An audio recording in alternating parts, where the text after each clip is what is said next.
Hello friends, welcome back to the YouTube channel dictation club. आज का dictation आनंद मासिक पत्रिका से लिया गया है, जो कि लगभग 90 शब्द प्रति मिनट की गति से होने वाला है। अगर आपको इसकी पीडीएफ अलग से चाहिए तो नीचे डिस्क्रिप्शन बॉक्स से आप टेलीग्राम ज्वाइन कर सकते हैं। वहाँ आपको सारी पीडीएफ मिल जाया करेगी। इसके अलावा आपको और भी प्लेलिस्ट चाहिए, जैसे कि रामधारी गुप्ता खंड 1, रामधारी गुप्ता खंड 2, previous year dictation, 10 minute non stop dictation, newspaper dictation, तो उस प्लेलिस्ट की लिंक भी आपको नीचे डिस्क्रिप्शन बॉक्स में मिल जाएगी। और अगर आपको डिक्टेशन पसंद आता है तो वीडियो को लाइक ज़रूर करें और चैनल को सब्सक्राइब कर लें, ताकि भविष्य में आने वाले डिक्टेशन आपको मिलते रहें। तो ज़्यादा समय ना लेते हुए डिक्टेशन स्टार्ट करते हैं। डिक्टेशन स्टार्ट होगा 5 सेकंड के बाद।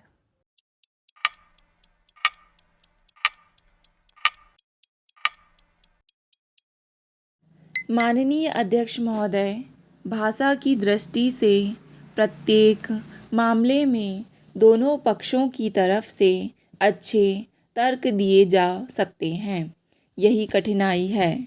यदि केवल एक पक्ष के पास तर्क होता तो सरलता से निर्णय किया जा सकता था, लेकिन दोनों पक्षों के पास तर्क हैं और दोनों के तर्कों में परस्पर विरोध है।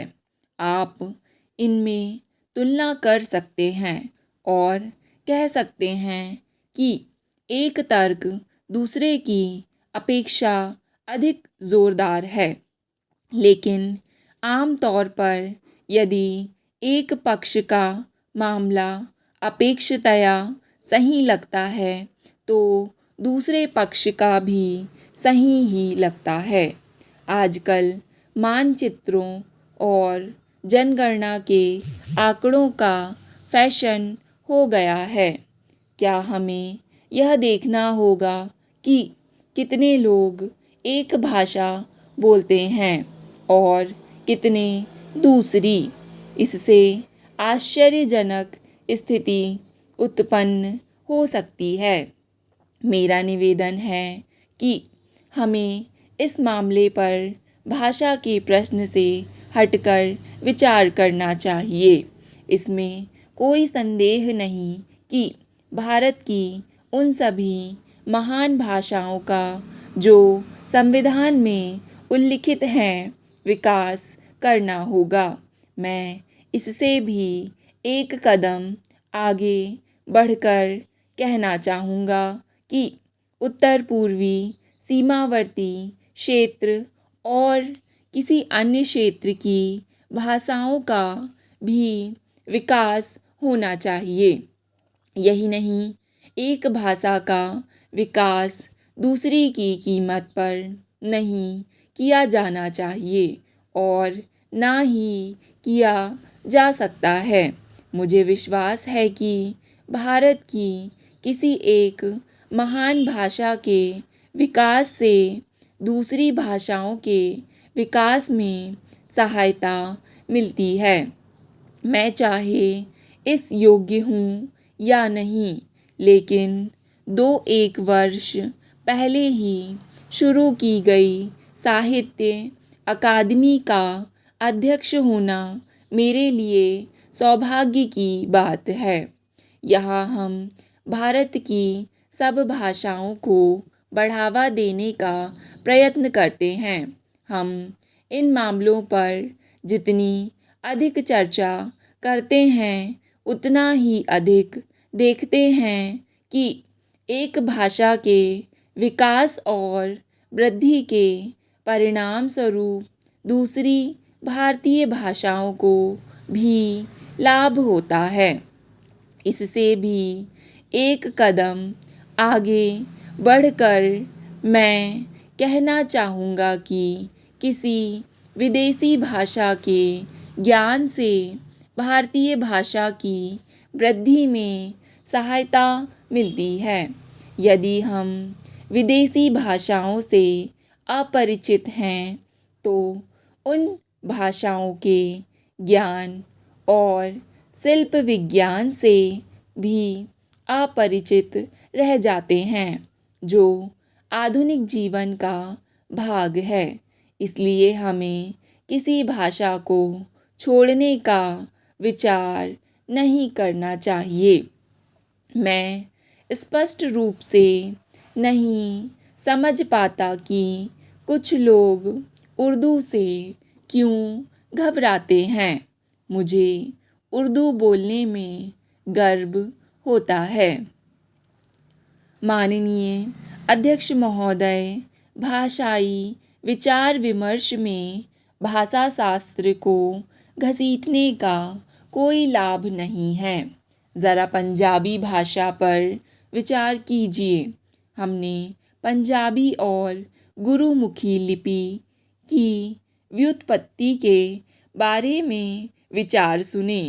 इन्हीं से इनका कितना संबंध है और यह उससे कितनी अलग है तथा यह संस्कृत से निकली है या नहीं आदि विषयों पर विद्वत्तापूर्ण तर्क सुने। इन विचारों को सुनने से यह लगा मानो किसी भाषा का स्रोत ही सबसे महत्वपूर्ण बात हो। महत्वपूर्ण बात यह है कि लोग आज क्या चाहते हैं। विद्वानों को गुरुमुखी और हिंदी के विगत की बात करने दीजिए। यदि भाषा या किसी और स्थान के लोग किसी भाषा को इस्तेमाल करना या बोलना या किसी लिपि को इस्तेमाल करना चाहते हैं तो मैं उन्हें ऐसा करने के लिए पूरी स्वतंत्रता, अवसर और बढ़ावा देना चाहता हूँ।